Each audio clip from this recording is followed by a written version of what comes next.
Good morning and welcome to the DFS Army YouTube channel. I am Razzle11 and you can find me on X at Razzle11Grinds. Going to take a look at some pitching for today, the 25th of September. It is Wednesday. We do have two slates here.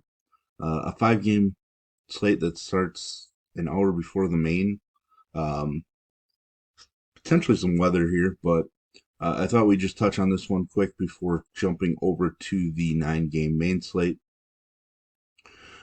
Reminder, this is the first look at the pitching options on the slate, and I will be looking at DraftKings as that is where a majority of my action is.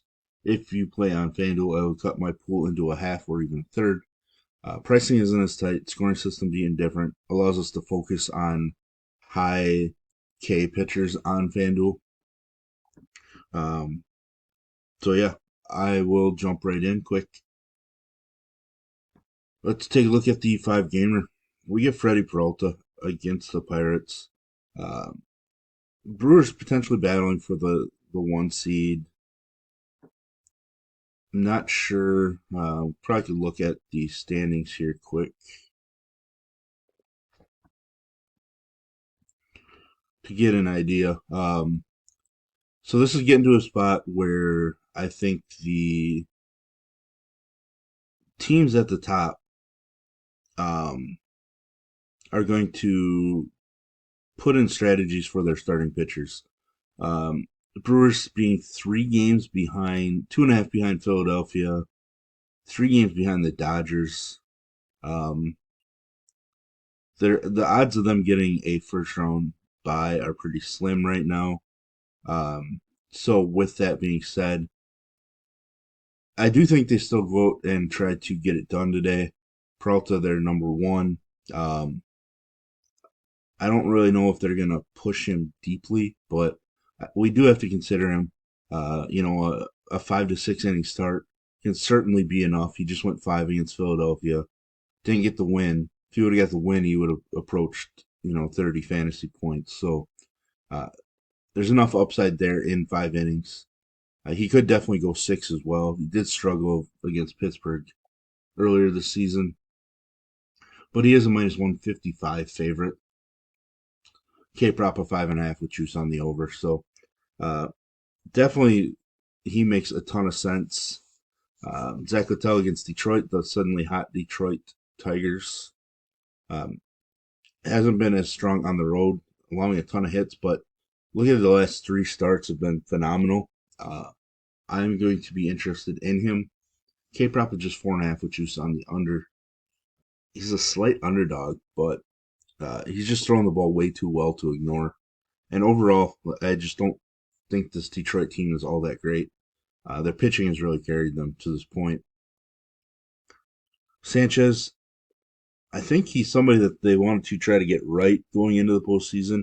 Obviously, they're battling the Dodgers for the number 1 seed, um, so I would expect him to throw, the 5 6 innings.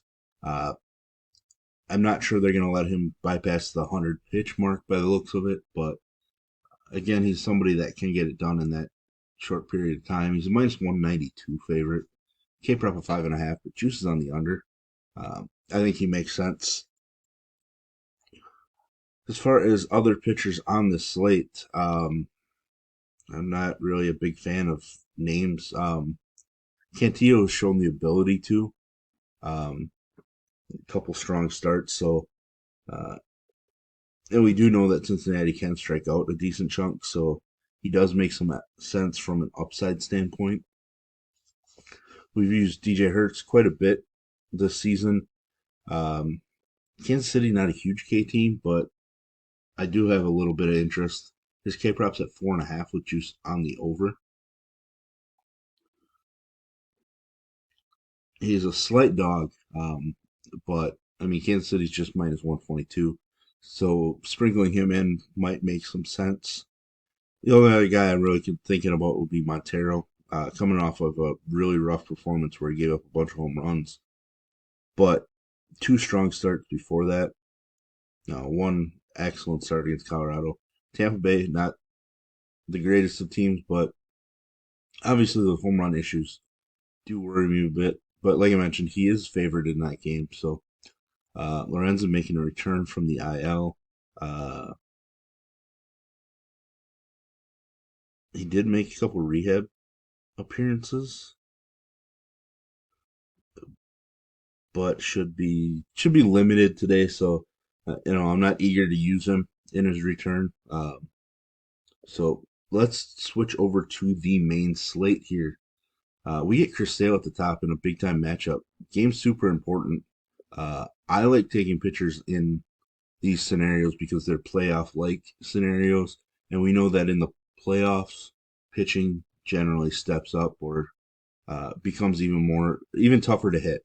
Um, Sale pitching at home, a lot of his numbers are better at home. His K nut rate goes down, but his walk rate goes down as well. He's undefeated at home on the season. He beat the Met, or well, he didn't beat them. He didn't get the W, but he definitely dominated them the one time he faced them this year.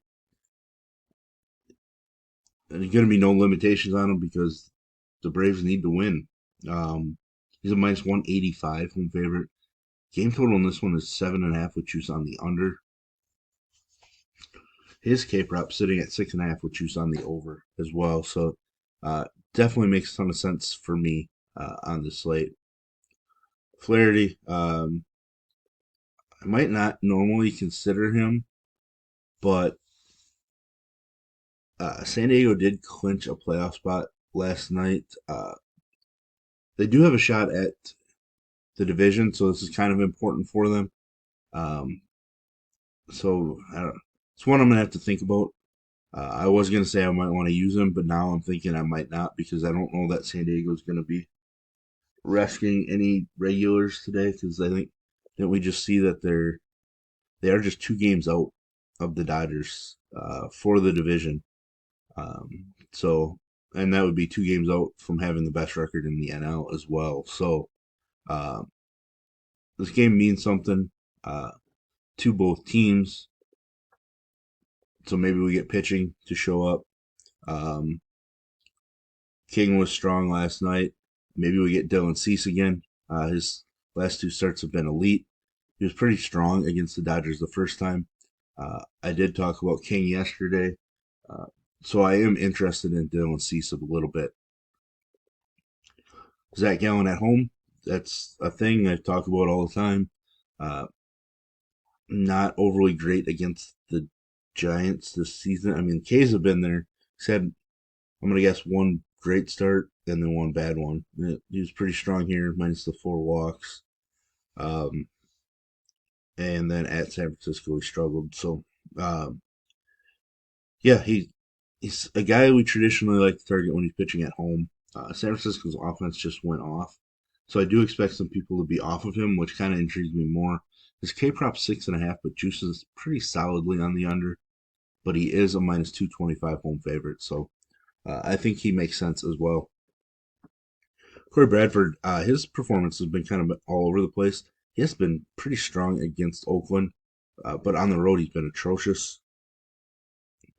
With that said, I do really like the matchup for him. Um, some of the Oakland lineup has been struggling quite a bit, so he is a slight favorite at minus 118.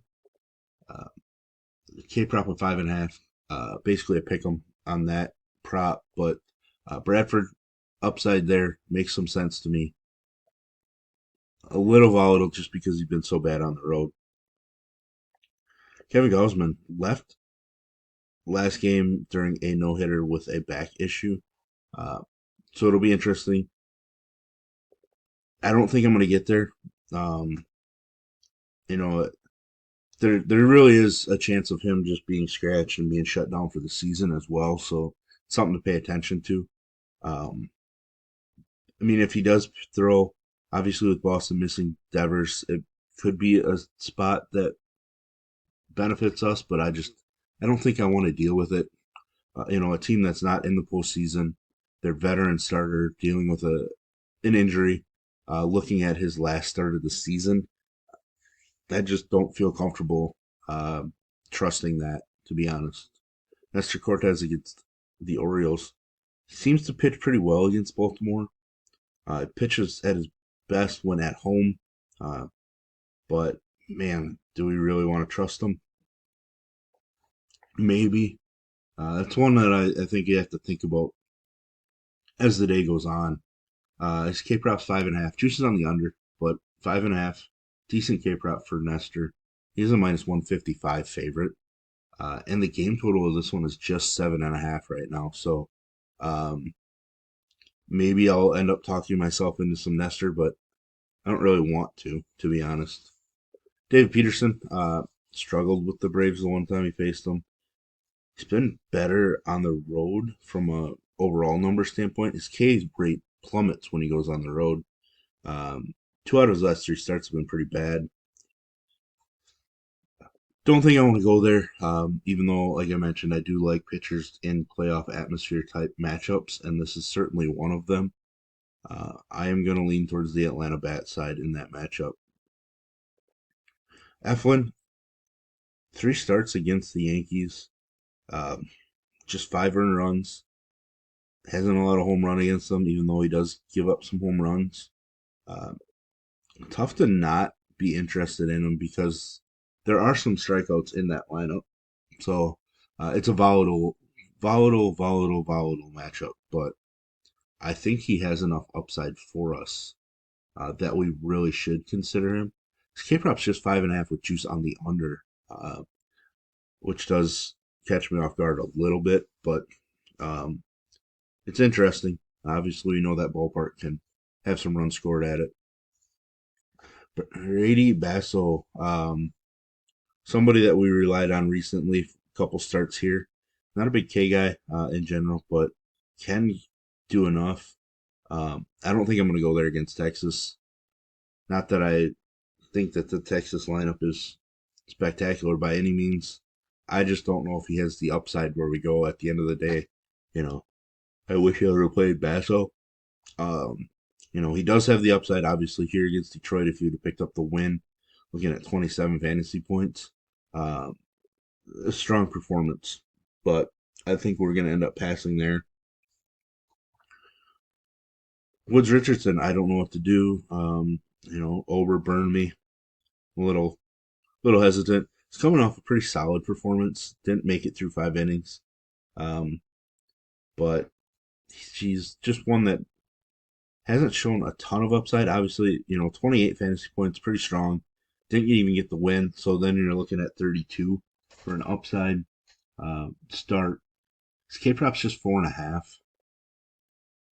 He's a minus 192 favorite though, so maybe we end up with some Simeon Woods Richardson. Um, I'm just a little sick of the Twins right now. They are my team, but man, they're playing pretty bad. So Eric Fetty going into Coors, a little interest, but I want to look to see what he's done in his career in Coors. Edward Cabrera, big upside. Twins are struggling. I think we're gonna have to get some exposure to Edward Cabrera, to be honest. Super volatile, um, but there's plenty of upside in that arm. Definitely a spot where we can attack both sides. Uh, Twins bats and then Edward Cabrera. Jose Suarez against the weak White Sox team. I will be going there. Hasn't really gotten a chance to be a starter much this year. Lengthen out here towards the end of the season. Threw a pretty quality performance against the Astros last time out. We assume that there's some more upside for him in this matchup. K prop of 4.5, juices on the over, minus 118 favorite. So, but there we have it. There's our look at our pitching options for the day. If you enjoy what I bring to you, please hit the like button, hit the subscribe button, turn the notification bell on, get the alert anytime we drop videos here at DFS Army. If you want to join us and get access to our coaches, tools, sheets, Discord, etc., I will put links in the description below. You can use promo code RAZ, that's RAZ, for 10% off monthly. And as always, best of luck, everybody.